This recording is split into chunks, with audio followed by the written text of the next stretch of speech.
Our lovely young patient here, we're just going to be doing some Revanesse Versa injections for her nasolabial folds and also for the rhytids. Here you can see just some typical signs of early aging here. A little more prominent nasolabial fold that comes all the way down to form the Marionette. So we're going to do some injections of the Versa for correction of these nasolabial folds, and we're also going to be doing some injections of Versa for the right. Oh my gosh.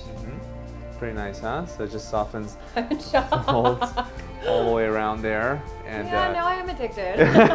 good. I knew it. And we actually were able That's to incredible. do all this with just 1 syringe of filler. Really? Yeah. So it didn't take much to really soften all the lines all the way down here. You can see the softening here. That's incredible. It just gives a nice rested appearance. I'm hooked.